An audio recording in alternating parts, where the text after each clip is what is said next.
Allow me to beg your indulgence for one moment. This is the artist formerly known as Damian Sandow, now known as Aaron Stevens, and you're listening to the Talk and Roll Express with Lewis, Thomas, Oliver, and Cameron, covering everything from murder mysteries to union stabs and always getting the job done straight from the enclosed pool area. You're welcome. Hello, everybody, and welcome to another episode of the Talk and Roll Express. And for a second there, I almost forgot the fucking name of the podcast, and that would not have surprised me. Today, we are now the Marty Jannetty Mysteries. Lewis is not here. He is currently not alive. He's dead. And we are now the Marty Jannetty Mysteries. Also, and the Buff Bagwell Mysteries. We are two podcasts in one. We don't have a Patreon, but if you want to give us money, please feel free to do that. You put it in a brown paper bag and the address will be below. Yes. Drop it on the doorstep. P.O. Box, London. I know we should have a minute's silence for Lewis's absence, but I've only got to 8 o'clock, so we've not got time for minute silences, unfortunately. But today we are going to be discussing SummerSlam 97. Now, like I mentioned before we started recording, this is a podcast that I've seen many, many times when I was younger. I know both of you haven't really bothered watching it, but do you know of it? I bothered watching it, but that doesn't mean that it had an impact on me. I'm going to be entirely honest with you here. I think this pay-per-view is its main event, and not much outside of that, to be honest. Oh, I disagree completely. It's a really strong pay-per-view. I'm kind of glad, because if you agreed, we'd just have to wrap it there, to be honest. I definitely did not sleep through this and remember what happened, and I will keep my cards close to my chest because I totally have my own opinion on this. I've got to stop doing that. I've got to stop setting the tone for this fucking podcast, because every time it's like, well, you know what? I thought it was a great pay-per-view, and then everyone's like, no, you're fucking wrong, you stupid idiot. How fucking dare you? My tactic here is just to sit silently until I find something to argue with someone with, and I'll pipe in later. So it's essentially just look at Billy Corgan smashing pumpkins, Cameron McGrath smiling politely. But no, I mean, even taking away the kind of the matches quality and stuff like that, there's a lot in this pay-per-view to kind of unpack, and there's a lot of stories, but it's also very gimmick heavy. Yeah. Almost every match is a stipulation, but let's go for a start. The first match was Mankind versus Triple H in a steel cage match. Now, I think when you think of Mankind and Hunter's feud and rivalry, you forget how far back it really goes. I mean, 97 was when it all started, and Triple H was still just kind of blue blood gimmicking then. But I really like this match. I personally think that, Triple H's rivalry with Mankind, it wasn't that good. I personally think he worked a better program with Cactus Jack. Two very, very different wrestlers. Yeah, completely different people. Yeah. I just felt like to break kayfabe here, Mick Foley. I felt like there was a bit of identity crisis here. I don't feel like they knew what to do with him past the Undertaker rivalry, and that they even go as far as to reference that, because obviously by the time they come back around to do the Hell in a Cell match, it's timeless and stuff. But the reason as to why Foley felt the need to go to those lengths was because he had to rise him up above the mediocrity, and I feel a bit of that in this. But at the same time, out of all the daftness that was around the character at the time, I think his stuff with Hunter is actually my favourite, probably. And I think it is just because of how daft it is, and they leave Foley space to do what he wants, and to experiment a little bit and stuff. Whereas otherwise, obviously, Mick Foley does his best work when you just kind of leave him to it, I think, and then that's best exemplified in this feud. I'd agree with that, and I think referencing from a modern point of view as well, I don't think you could have someone like Mick Foley today. He was very much, like you said, very much a loose cannon. Is it fair to call him a loose cannon? I'm trying to think of more like a messy role. Like, you sort of just put him in the ring and sort of let him play his own game. You don't really his violence put him was on a leash. It was orchestrated. Yeah. But it was over the line. As I have gotten older, Mick Foley has became. In fact, this is really relevant. So irrelevant because I'm wearing my my Dynamite Kid t-shirt. Very interesting week with Mick Foley appearing on that documentary where he kind of compared himself to the Dynamite Kid. And you wouldn't initially do that because Dynamite Kid's a very technical, well-rounded wrestler, and that's not normally the type of phrases that you akin to Mick Foley. No. But there are two people who can play the sport. That you can't argue with. And then the way that Foley spoke in that documentary, that's kind of the weird way that he rationalised it and he saw it. I used to love watching his stuff as a kid. Because it was so exciting all the time and there was all this different stuff. But as I get older, I find it a bit harder to watch. I mean, I know like we make digs like, oh, Cammy's the wrestling fan. Like if there's not a good chokehold in here, he doesn't care kind of thing, and too many gimmicks, whatever. But there's also that side of it where, like, when you're just like, I mean, in this spot especially where he's at on the card at the minute, I'm pretty sure at this point. Is Hunter being punished for the curtain call at this point? Yeah. At this stage, I wouldn't imagine so, surely not. They're low on the card is my point. No, because he won the King of the Ring this year. Right. No, but that's what I'm saying. I'm pretty sure he won King of the Ring, and then they immediately, like, because of that, then went, right, yeah, we had plans for you, but now we don't because you've just done that. But anyway, regardless. No, because King of the Ring, he was supposed to win 96, and the curtain call happened, and he scrapped it. He won it in 97.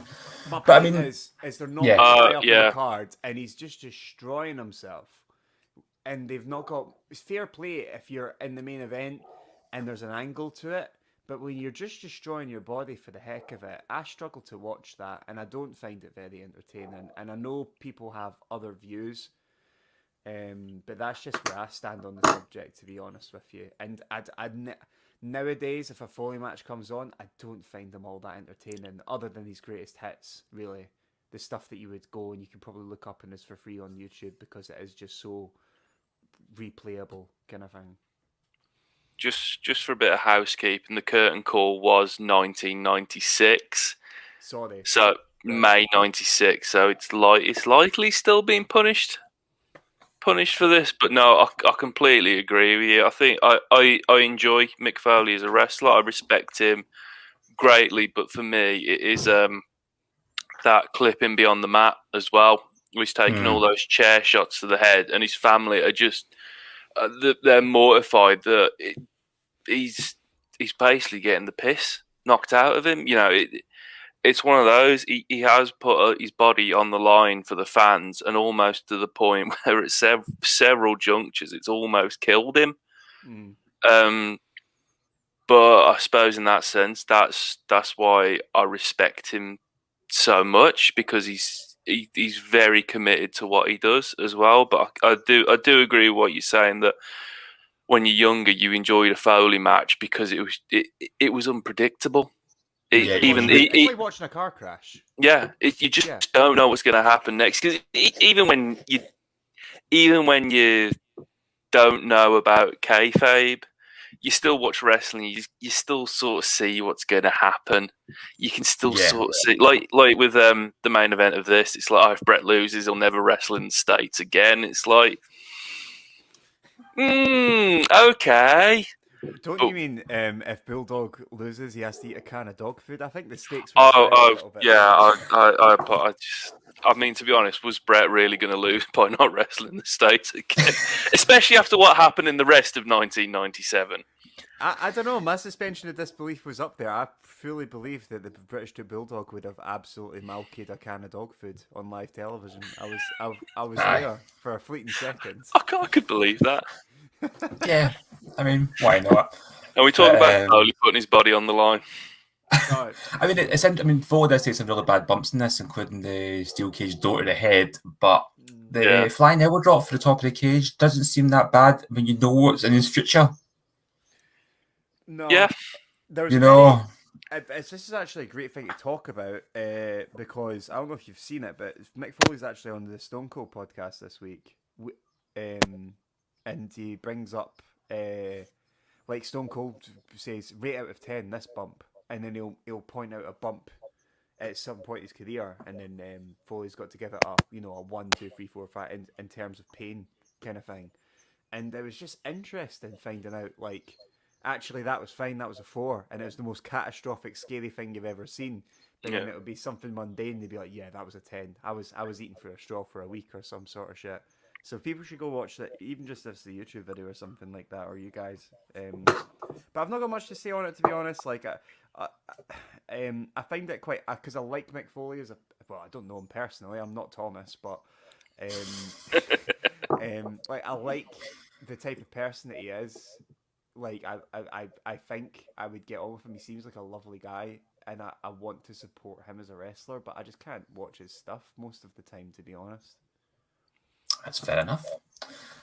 Well, speaking of stakes in matches, we've got Goldust and Brian Pillman in the next match, and if Brian Pillman loses, he has to wear a dress for reasons I'm not really sure. But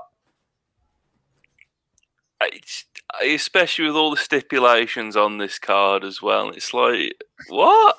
Yeah, there's something going on. Like, now that you've mentioned it, like, because again, I did fall asleep. I'm not going to lie to you. I did miss this point, but even just like the Stone Cold kiss ass thing, the thing that kind of made it a bit weird for me is from what all that I can tell is that it was Stone Cold who volunteered to kiss Owen's ass. That's weird, isn't it? Like, yeah. What? Like, and especially now that we know what happened, in kayfabe terms, you'd almost say that kind of looks like he really wanted to kiss Owen's ass. Yeah. Is he trying to lose right now?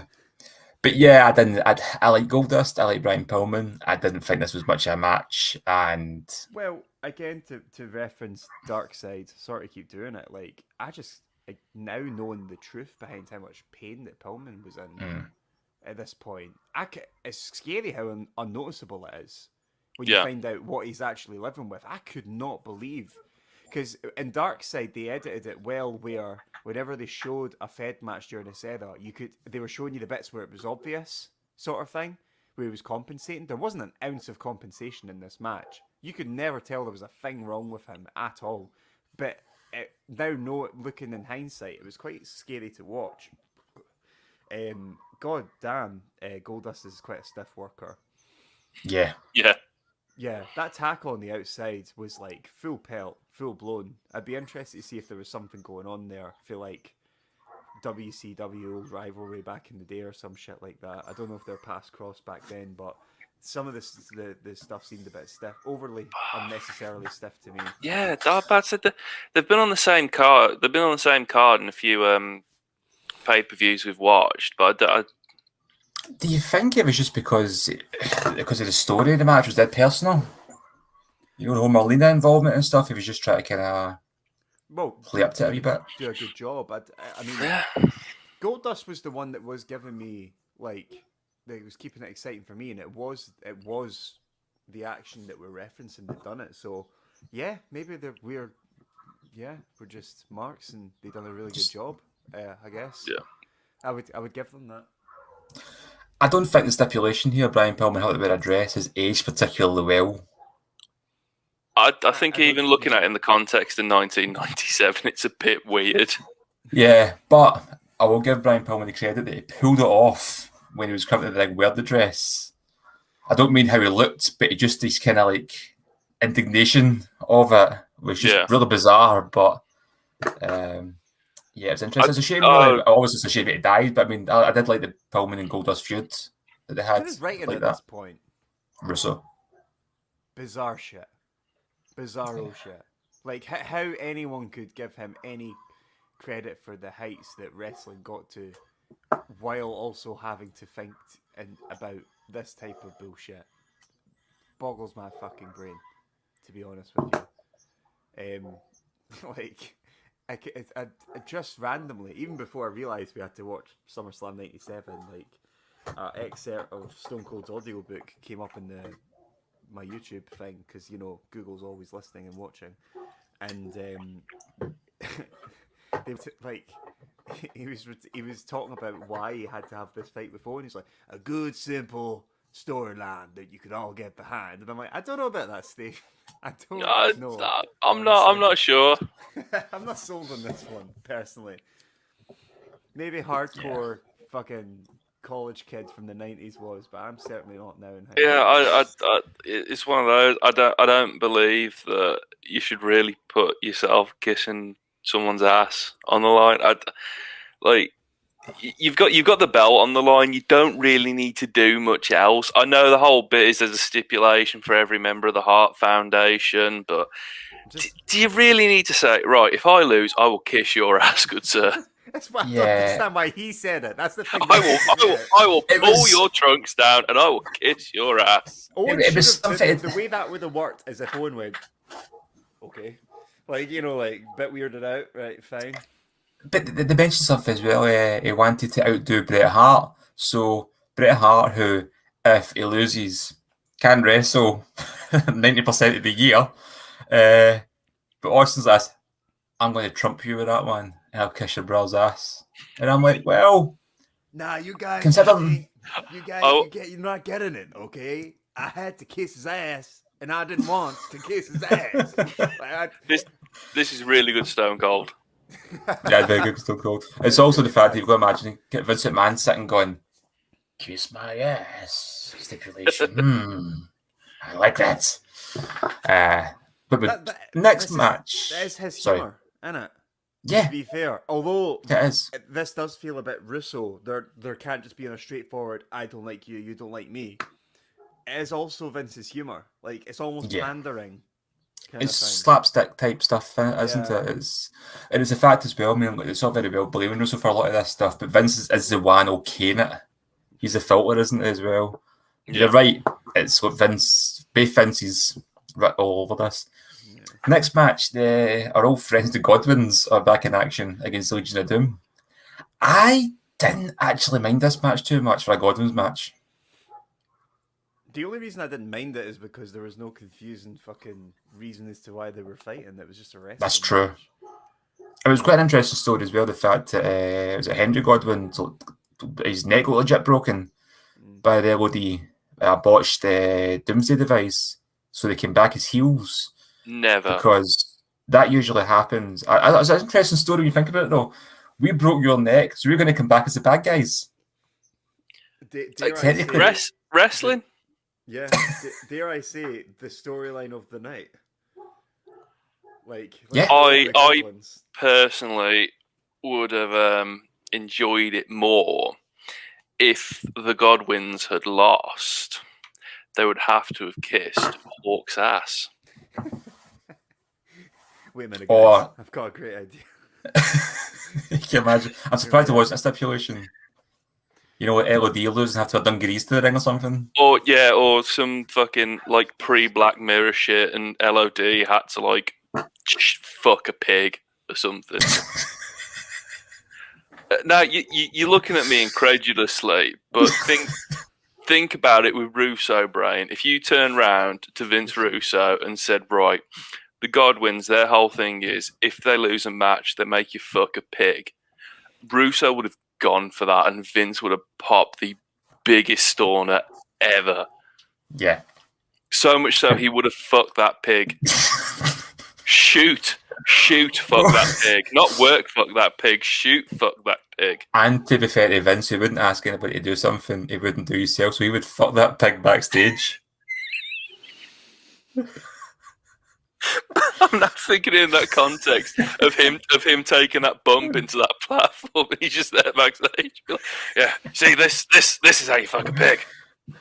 This is good shit. And then it just cuts to Hawk or Animal going, yeah,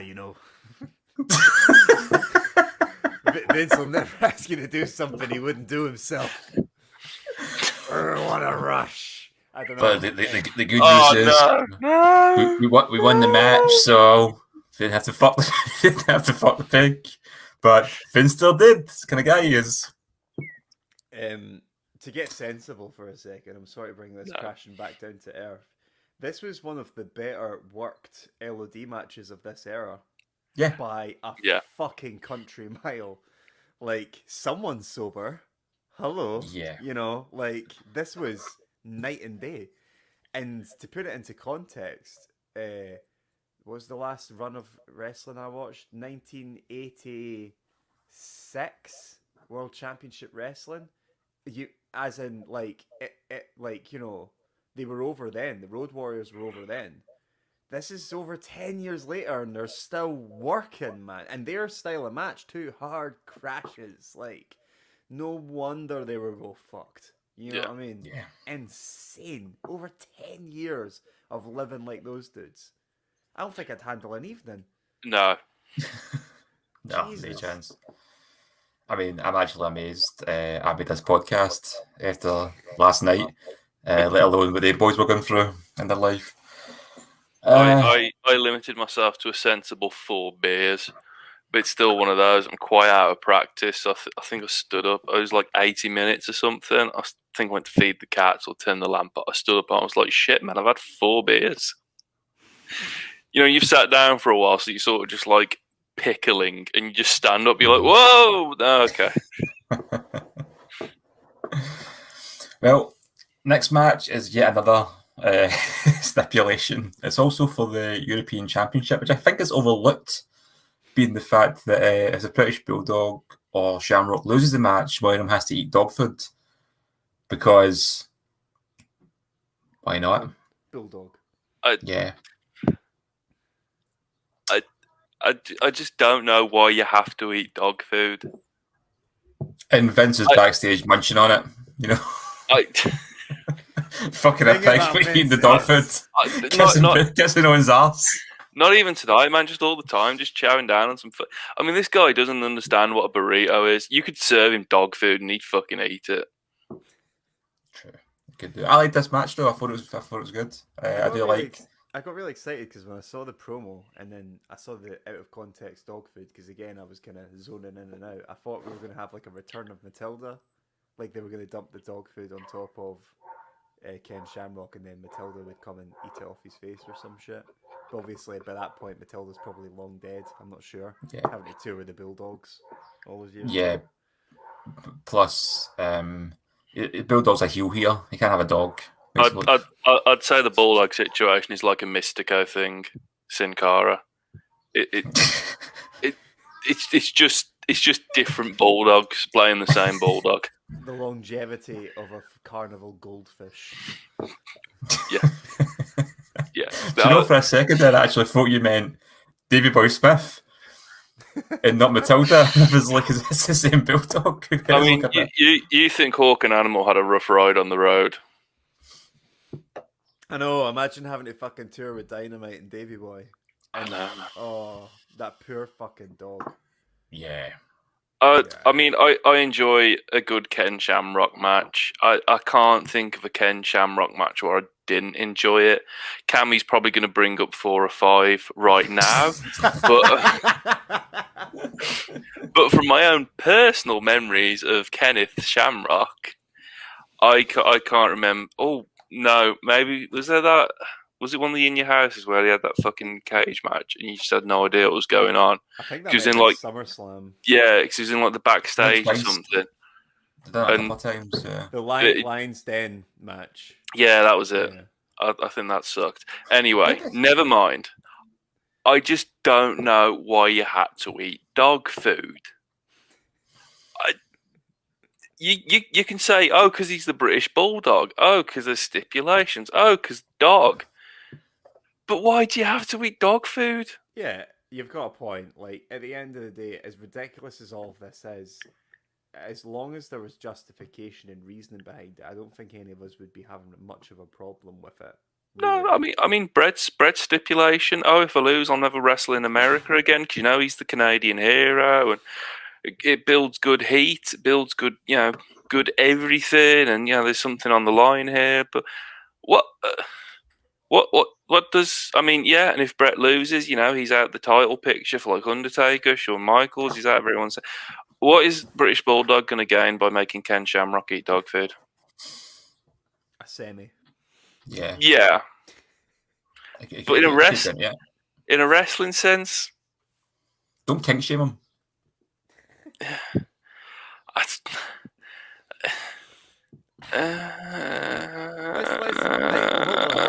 If I was to say it right, so yeah, not a fan of the match, to be honest with you. Bit meh. But the thing that really kind of killed it for me was the ending.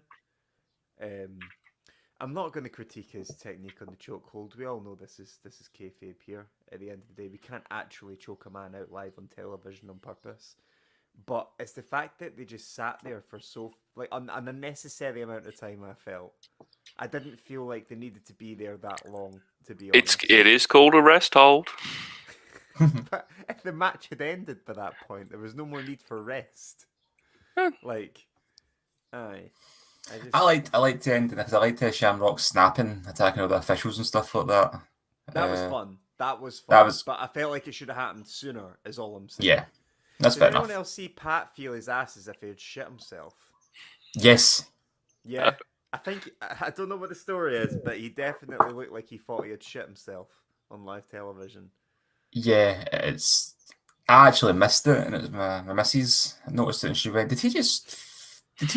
And I had to rewind it and go, yeah, I don't know what the fuck he was doing there. Jerry Briscoe, by the way, did shit himself. No, and what I'm saying is, I reckon if it came down to a shoot little tumble, I would have my money on Big Jerry Briscoe versus Ken Shamrock. I'm telling you right now. Really? 110 million%. I would back that horse till the cows. Even then, I would have put money on Jerry Briscoe being able to put Ken Shamrock on. I feel like there is a marked difference between being a trained fighter and a hard cunt. That's true. Then there wasn't. Excuse me. In the days of Tank Abbott and fucking people showing up to a UFC cage with one boxing glove on, there was not a huge difference. I would always back the hard cunt. Really? Okay, right. Depends what they're fighting. I suppose. Cornette had this debate on his podcast as well regarding people saying that Matt Riddle versus Dr. Death, Steve Williams, and Cornette was saying it wouldn't be a UFC match; it'd be a locker room fight. They're not going to like square up to each other, like have rounds and stuff. Yeah. You know, and that's the kind of the context you feel like. Oh yeah, I think if you had like Ken Shamrock in like a mixed martial arts fight with like gloves and pants and a referee, I think Ken Shamrock would win. But if you just had a square go, say stripped to the waist in George Square, I'd back Jerry Briscoe. Covered in peanut butter. That's dog food. We're moving into SummerSlam 1997 territory here. Yes. We don't need the peanut butter. Unless the stipulation is that the loser has to lick it off the man's chest or something, which... That's very Russo. That is Russo brain. That's a Goldust term right there. He's still going, isn't he? He's all Goldie. A Goldie? No, he's over as fuck, man. Yeah. He's on like he's on the equivalent of like AEW's Sunday Night Heat kind of thing. But then the difference is that AEW's version of Sunday Night Heat is much more over than Sunday Night Heat ever was, kind of thing. And also he's just got a job to do there. He's got to put young people over, sort of thing. Yeah. Like, I feel like when you get into your later career, you should. Aye, totally. Yeah. And he had those matches with Cody and literally, like, against and with Cody on the main stage, in the main events, kind of his last tour. And now I think he's more in a kind of a producer / part-time role. I think he's doing it the right way, to be honest. Especially after he fucking caned it a wee bit for a while there. So he definitely deserves to go out the way he wants to, kind of thing. Yeah. One last big match or something. That'd be nice, yeah. Against the Big Show. What's the stipulation? The loser has to eat peanut butter out of the Big Show's ass. And I'll leave it up to you, the listener or the viewer, to work out how the Big Show will do that if he loses. And with Russo brain, I am writing the Big Show to lose. I thought you were just going to bring it back round and just say the loser has to eat peanut butter off of Jerry Briscoe. Oh, we could call it like a Jerry Brisket match or something. Barbecue And Briscoe. if anybody has some Is it insider knowledge, worth? Peanut butter and Briscoe. Yes. Is it worth killing Jerry? No, peanut butter and Jerry.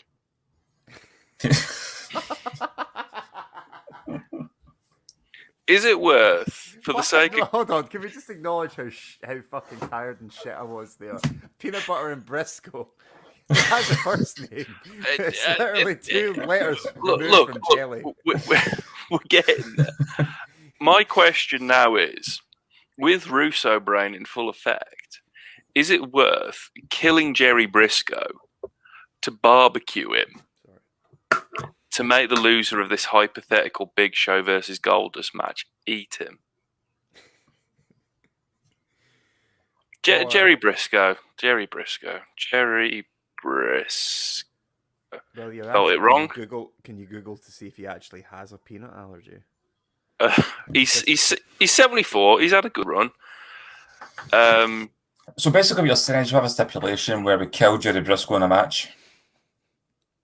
I mean, that's quite dark even for Russo. That's I've just let my brain take over and Google Jerry Briscoe peanut match. It's happening. Jerry Briscoe penis match. No, that is Russo brain. That would be my autocorrect. I think killing. I actually think killing Jerry Briscoe in the match is very good. It's a throwback to the Undertaker Ministry era. Yeah. I love the idea. Okay, right. Well, we can a boardroom in a modern Fed or AEW, and just some mad as fuck, off the wall, insane clown posse idea just being thrown out there, and then Oliver, the camera hard pans to Oliver, and he's just sincerely just trying to get it over. It's very polite, very logical. No, but you see, it'd be like the Ministry angle from 1990, blah, blah, blah. Look, everyone loves the Attitude Era, so why don't we bring it back and kill a beloved star in Jerry Briscoe and feed him to the business star in Jerry Briscoe. Can you imagine Vince as well? Like, Vince, like, Jerry, I won't ask you to do anything I wouldn't do. So these doctors are going to stop my heart for a couple of minutes. Before we go to the next match, actually, can we just discuss the competition they had? Oh, yes, please. Yes. I woke up for this. Fantastic timing. This was the most long-winded, daft shit in the planet. Even the competition on this show had too many gimmicks. Yeah. Yeah. But it was also that headline I bet and sent you in the group chat as well. It was like, local wrestling fan can't sleep, and then underneath it was like 10 dead and bombing. But I have no idea what's going on. In the 90s, okay. But I have no idea what's going on. So, Undertaker's champions, you've got a coffin full of money. That makes sense. Okay. They have two people in the arena who could win. But before they get a chance to win, they phone people at home. Yeah. First. And then that just becomes a total shit show. I would love... He actually did that. Like, at first I thought this is all shit. But then you're looking at his fingers and I'm like, he's actually dead. And then obviously they start getting like cunts that have like no paid their phone bill and that. Like, and... I would love to read like a long read or like a documentary or like one of those fucking WrestleLamia videos on WWE's competition history, because you also remember McMahon's $1 Million Mania.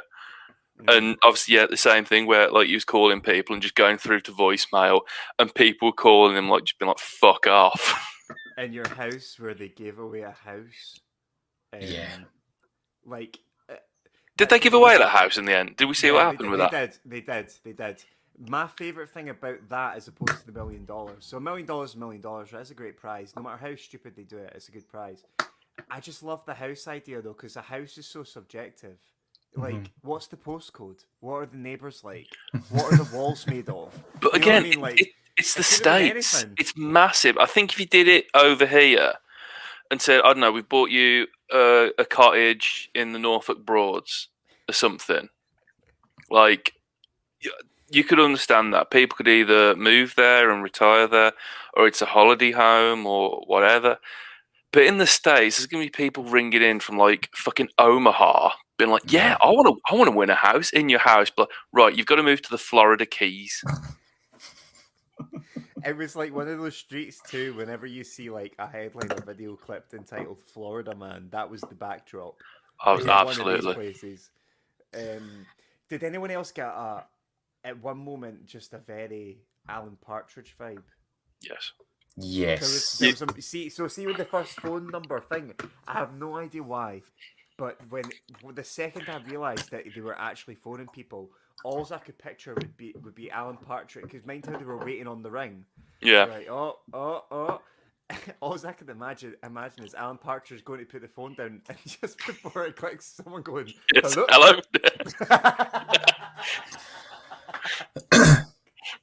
And this segment seemed to be going for about an hour, and nobody won the fucking money. No.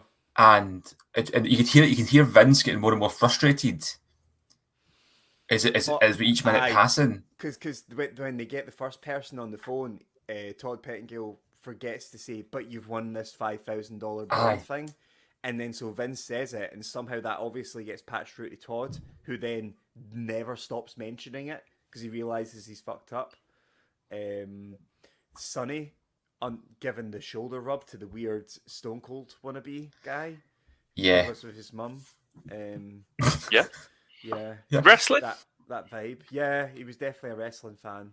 Then there was the kid who got all up in Deborah's biddies. That was fun. That was wholesome. That was just wholesome. Deborah. Sable. Sorry, Sable. Okay. Deborah. I don't care. They're all just like Barbie melted a little bit. Like I'm not a fan, to be honest. But yeah, this was all types of Alan Partridge lunacy. I loved it. It was insane, and it's like when Sabo, I think it was, or Sonny, gave the wee guy a hug. That was Sabo, that's what you were saying there. And I saw that's worth more than $1 million. I disagree personally. I would love $1 million.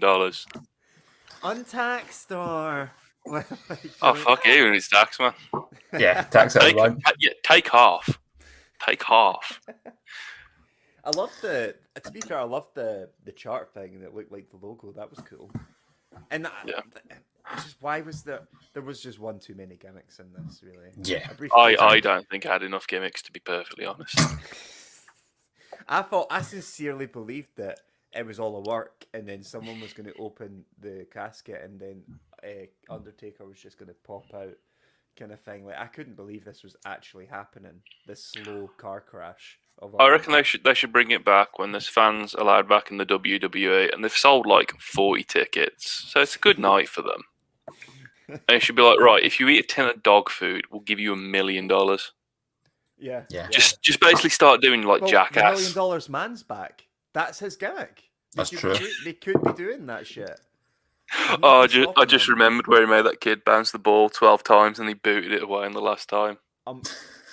Mate, I live in a perpetual living nightmare of having to justify my love of professional wrestling to my missus, who just does not understand it at all. And the $1 million man resurging, like he doesn't look like the $1 million man anymore. So even if she got the reference, it's kind of gone. And then he's just this weird old man who cackles. And like, so I'm watching clips. I'm not popping. I'm just like, oh, okay. But everyone obviously is losing their fucking minds, and she's just like, what's going on? What's going on? Yeah, because he's like he's a minister now, isn't he? Yeah, I think so. He comes out dressed like my first girlfriend's dad, who was a vicar. Just the most plain man in existence. It's the production behind it, though, where they do the camera pans and then like he turns around and goes, "Ha ha!" Like it's me, but then it doesn't look like him, and everyone for a split second you're like, you know, and it's like, oh no. But again, this was a gimmick that's nearly 40 years old now. Who says Like, who, with the WWE and the status in, and with looking for and blah, blah, blah, who the fuck goes, I've got an idea. Hear me out. Like, I love him. And like you're saying, there's some memorable moments, but he has, like, because we all kind of roll our eyes at the odd Attitude Era fella and Triple H pal getting wheeled out every 5 minutes, but I would have understood that a little bit more than this just straight out of left field reference / appearance. I mean, at least for like a little period as well, bringing Kevin Nash back was a half decent idea. Oh yeah. I think even now, if you brought Diesel out to just drop like a jackknife power bomb on someone, it'd work. But yeah, bring it out a minister and just have him cackling at the camera. I get it. The internet exists. You watch wrestling with your parents, with your older sibling, but even so, they might be a bit too young for the $1 Million Man. They brought the belt back as well. Yeah, I saw that. Yeah, Again, I don't. It looked dated when Steve Austin had it. Yeah, but why is it back? Of all the belts you could bring back, why the fuck have you brought back the $1 Million? Bring back the European title. Bring back the big gold belt. Bring back the wing. Fuck it. Bring John Cena's spinner belt back. Bring back. See, because... Oh my God, Ollie, you're a genius. See, because there's this massive gaping hole in the WWE NXT UK because Walter can't get through and because they just don't know what to do with that whole thing.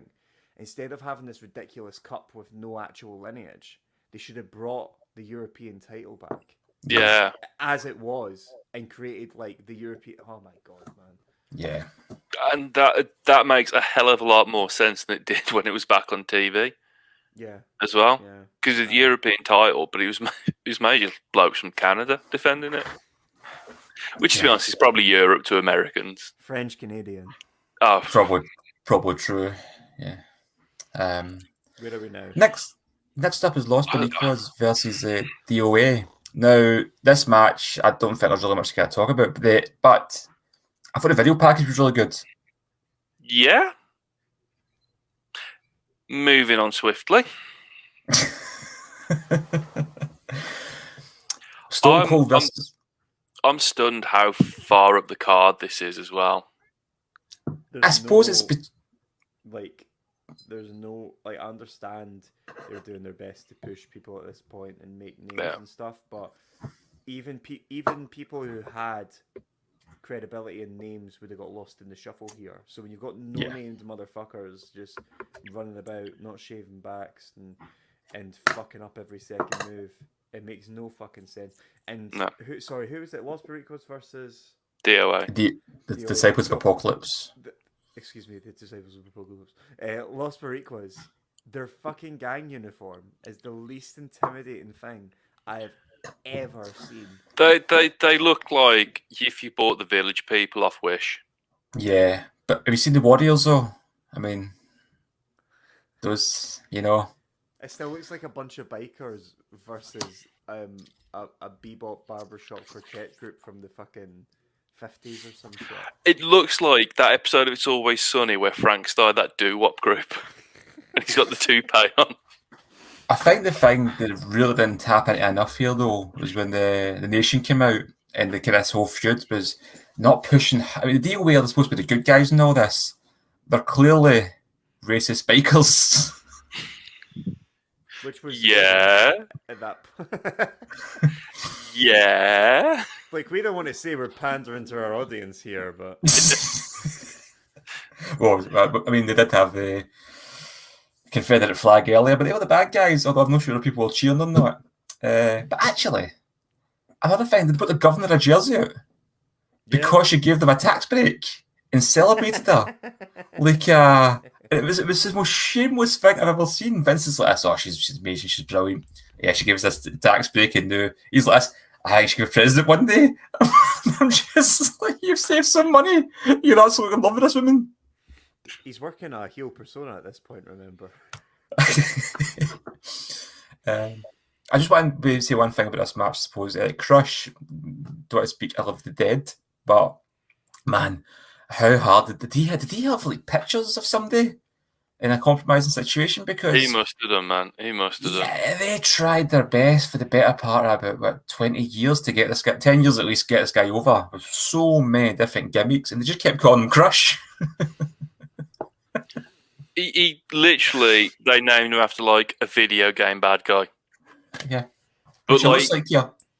just some goon as well. Yeah.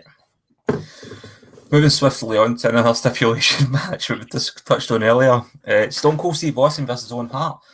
Obviously, this match is infamous for different reasons, but I like this match up until the end, and there's a lot of foreshadowing in it. If you noticed, they keep talking about Austin's neck injuries quite a lot, and I'm sitting going, "Was this whole thing a work?" Yes, because Stone Cold wanted to kiss Owen's ass. You've been Logically, why else over would he have it. brought that up? Yeah, like why would he else would he have brought it up? It's one of that. This is obviously a very historical match, and it's weird because you're watching like the winds of change blowing and changing the entire course of history. And I think with the ending of this match as well, I think Steve is lucky to live to kiss Owen's ass. Yeah, it was a bad tombstone. It's one of those as well. I'm only aware of this match that caused this injury up until I watched it, and it's one of those you're like, fuck.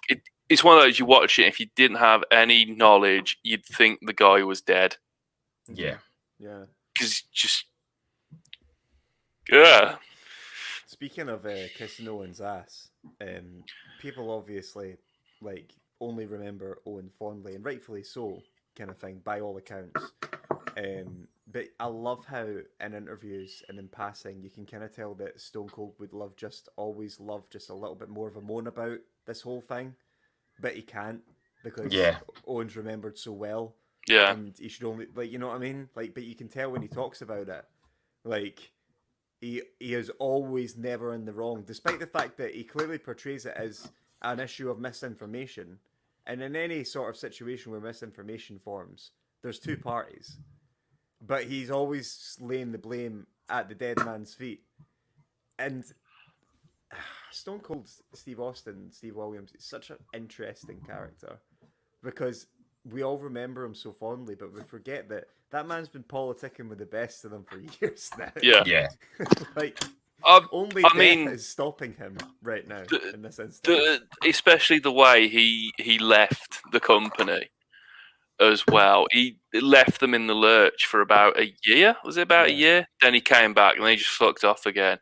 And they will just give that guy a sack of money just to sit on his fucking ass. Yeah. And let's remember like how he treated Jeff Jarrett on account of the relationship that he had with Jeff Jarrett's dad, like extreme pettiness over third party issues. So imagine, let's say, Owen lived. Stone Cold would have ensured that Owen would have been wearing that blue blazer uniform. Oh yeah, he'd have never worked in this town again. Yeah, exactly.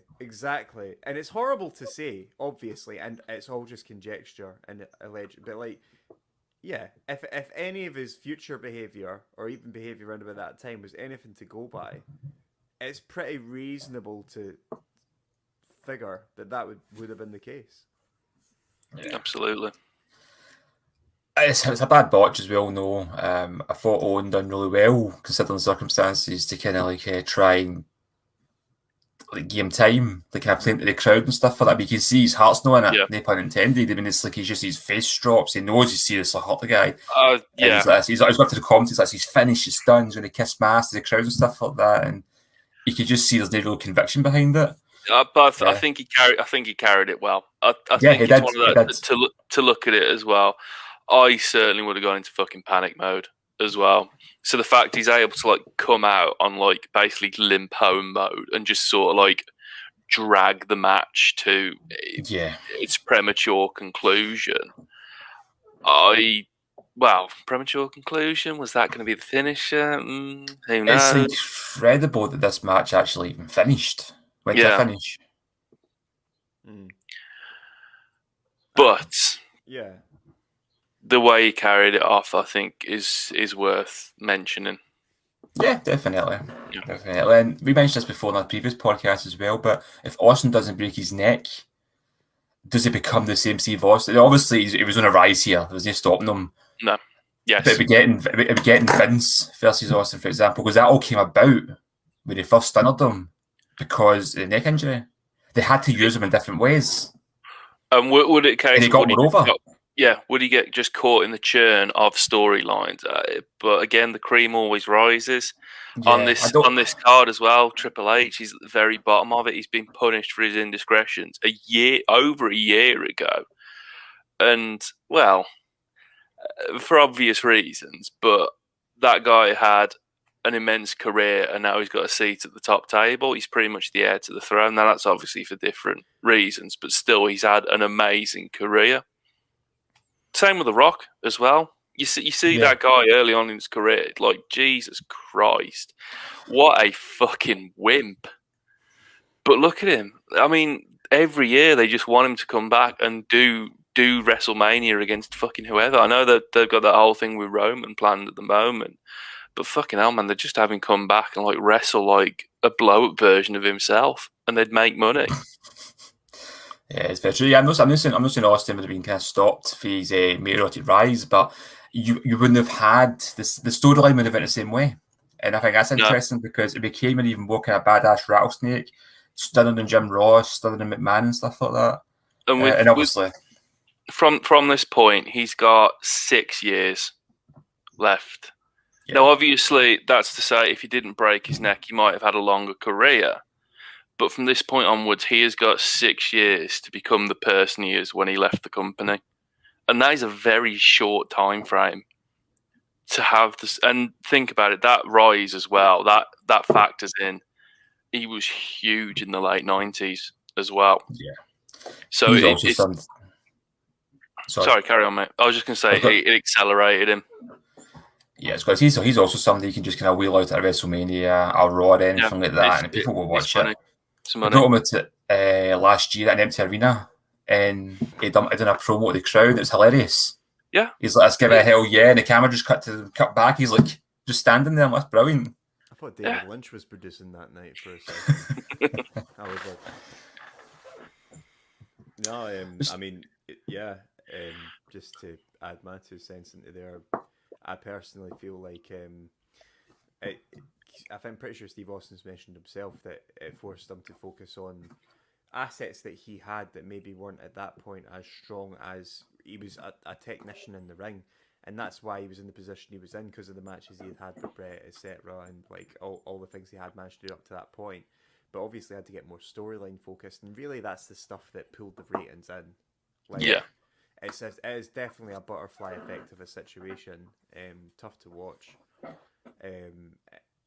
Interesting tidbit that I learned through that same clip I referenced earlier is he didn't have neck surgery until 2 years later.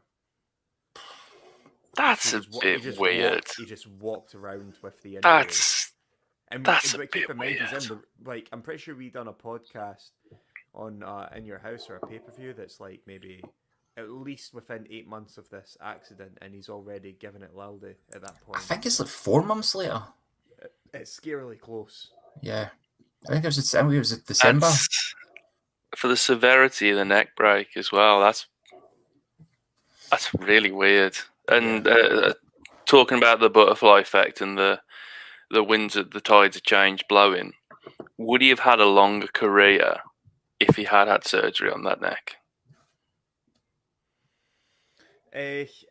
Back then, with the way, like how little they knew about rehab, I think, and also the way that they actually, because it wasn't until Angle broke his neck for the gajillionth time, it was the surgery he had apparently after WrestleMania 19, and it was quite experimental that really kind of changed the game in regards to how easy people came back from those type of things and what they were capable of thereafter. I think back then he would have still had the same explanation date, and I think we were good to have gotten what we did get, to be honest, regardless. That takes us on to the main event: Bret Hart versus Undertaker for the World Heavyweight Championship. A lot of stipulations were mentioned as well. Bret Hart gets beat; he can no longer wrestle in the United States. Shawn Michaels is a special guest referee, and obviously his rivalry with Bret Hart needs no introduction. But if Shawn doesn't call the match in the middle, he will no longer be able to wrestle in the United States either. So there's a lot going on here, a lot of stakes. To me, this is peak Bret Hart, 97 heel run. I think he's absolutely incredible in this role for a guy who kind of prided himself in being like a real life superhero. He's just an incredibly great bad guy. You very rarely see a bad Bret Hart match, in my opinion, as well. No. And I think it's a cracking match overall. I like the story. I like how it kind of builds up. I love the ending, and what that then leads into the Taker Shawn rivalry. But yeah, I'm a big fan of this match. I think it's great. Yeah, I think one aside to this, as I like my little tidbits, is that I like the fact that Shawn Michaels is wearing trousers for this one compared to the other referee. He was special guest ref. The other referee, he was match referee. I think the Moderna's starting to hit, boys. Where he was wearing a pair of cycling shorts, and I find that very offensive. Now, I know that's going to sound very ironic because we watch a sport where men wear pants, but for some reason I found Shawn Michaels in his cycling shorts more distasteful than a man in a pair of pants, so I'm glad he's wearing trousers for this one. I agree as well, especially as a referee. It should have some more kind of decorum about him. Referees should wear trousers. Yeah. But it was like he was wearing like a tank top and cycling shorts. I think it gives me like horrible memories of my mate's dad when he was younger, who used to mow the lawn in a pair of Daisy Dukes and a tank top.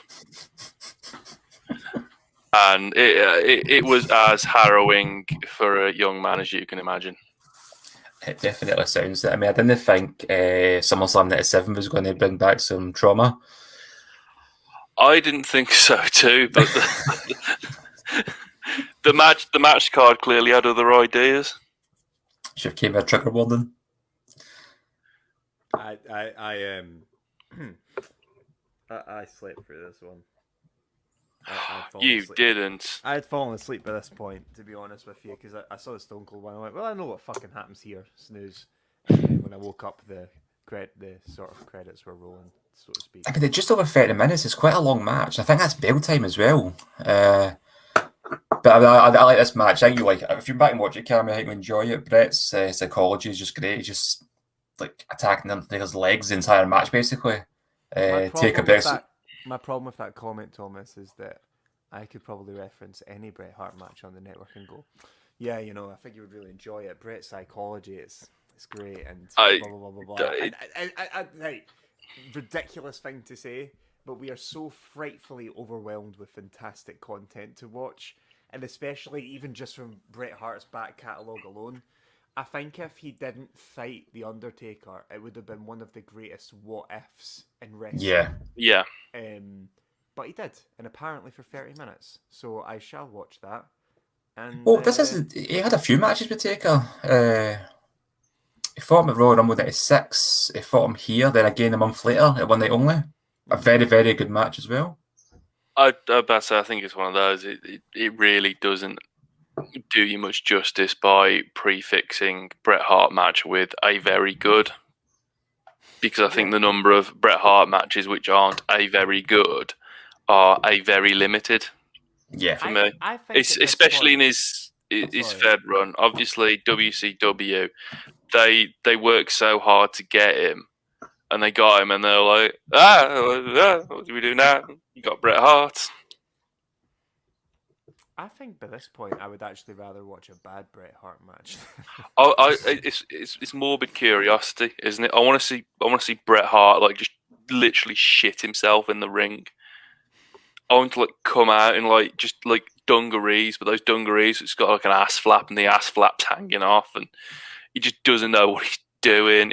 What I want is that Jeff Hardy versus Sting match where Jeff Hardy is just absolutely trolleyed, but instead of Jeff Hardy, it's Bret Hart.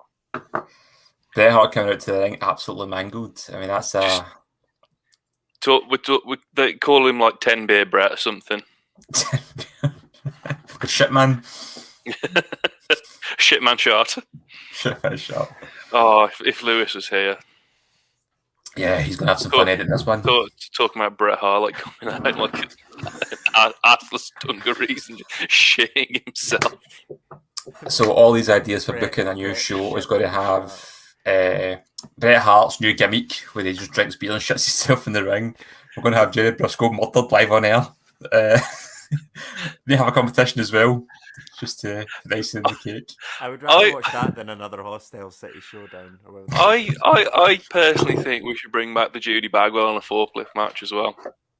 Yeah, I agree. But then Buff Bagwell is nowhere to be seen and it's completely out of context. Oh, that's a buff optional, man. Like, we know he's a bit busy at the moment. I just love the idea of completely out of context taking two wrestlers and go, you're going to have to fight over Buff Bagwell's mother. And they're like, oh, fuck, the stakes, they're so high. Would that not be good? No, I think that'd be brilliant. And it's one of those, is it a wrestling match you personally want to win? Do you give a shit about saving Judy Bagwell? I think they might bring that back for an NXT takeover. Probably at this rate. Have like Cameron Grimes and like Roderick Strong or something versus fighting each other. Now, obviously, not as well as they used to, but obviously still pushing the women's division quite hard. So let's have a bit of a gender reversal and let's have a Ric Flair on a forklift match. I do not think you'd be able to have that man stand still on a pallet for half an hour. I really want to see what happens. Yeah, I mean, I can't even really say much about that apart from would you? Yeah, again, Charlotte optional. She doesn't have to be there. It'd obviously be nice to be her for be there. She's a very good wrestler, but she wins everything these days. Fuck it. Let's just say we put Charlotte Flair's dad on a forklift. In fact, yeah. You don't book him as Ric Flair. No, don't book him as Ric Flair. Book him Charlotte Flair's dad. And people are like, why Charlotte Flair's dad? And when you see him, it's like, oh yeah. Well, that would be if AEW done it. And for some fucking crazy reason, Ric Flair had given his name away to Vince with the rest of his soul. And so like, how do we market this? That wife's dad. Yeah. Arn Anderson's mate on a forklift. We need more forklifts in wrestling, clearly. Yeah, there is more. There's a lot to be said for forklifts. Thumbs up, thumbs down, Summerslam 97. I like this pay-per-view. Oh, I'd give it a this. I'd call it a 5 or a 6.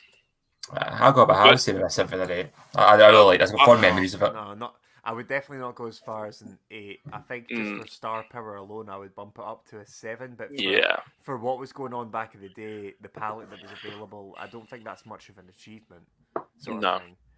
That is crazy if you think about it. It would be such an achievement now if they got British Bulldog on a card. The breakthroughs in science that would have to go down, that would be an automatic 10 for me.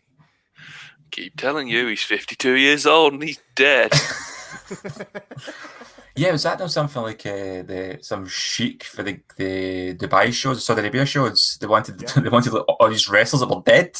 They wanted Andre the Giant specifically. Yeah. Like, and it's not a case of you're like, oh, whatever happened to Andre the Giant? He was still a massive star when he died as well. Yeah. It's not a case of remembering someone and be like, oh man,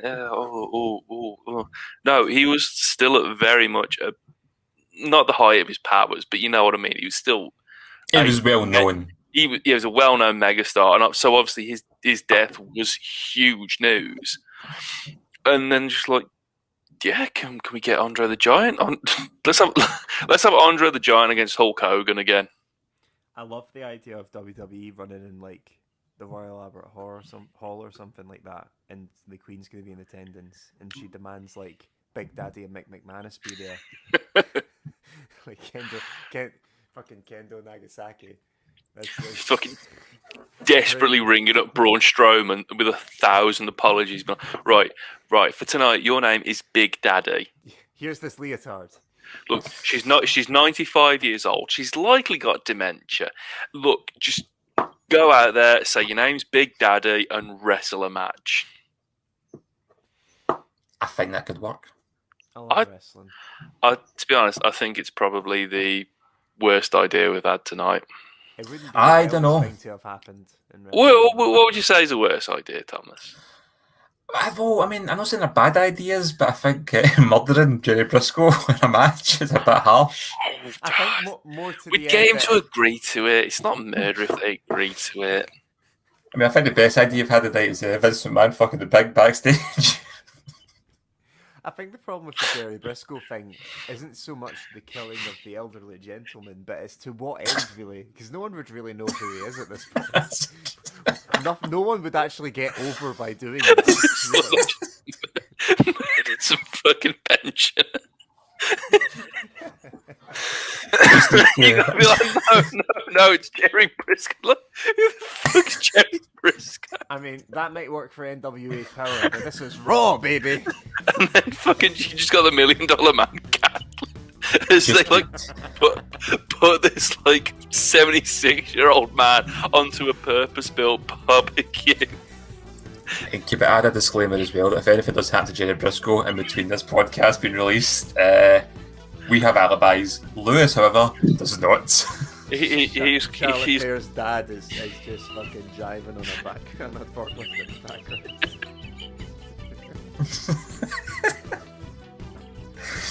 The pallet is like just slowly shaking. Who would win in a fight, Brock Anderson or Charlotte Flair? That's your question for next week, viewers. Thank you very much.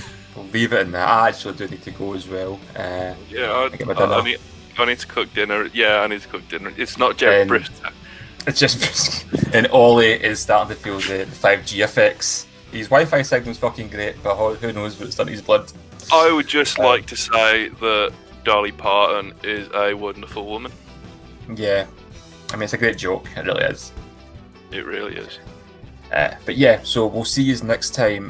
We've still to discuss what it is. I don't know whose shot it is next. I don't know whose turn it is to pick, but I'm sure we can discuss it in the group chat. I think I've got too if it's much Cammy, I'm going to guess. Yeah. If it's Cammy, we probably weren't born when it was on, so look forward to that. I'll be honest, I've got Russo brain and I will not be offering any suggestions for the foreseeable future.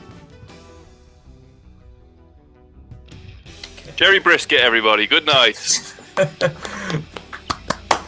Take care, guys. You can contact us on Twitter if you want to. I don't know what the fucking Twitter account is, to be honest with you. It's at Lewis Findlay 8.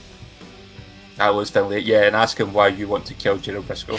Or ask him why we want to kill Jerry Briscoe. Why he wants to kill Jerry Briscoe, not us. Why did they kill Jerry? Why did they kill Jerry Briscoe? Is the question. Why did you do that, Lewis? Take care, guys. I'll see you soon. Good night, Chicago.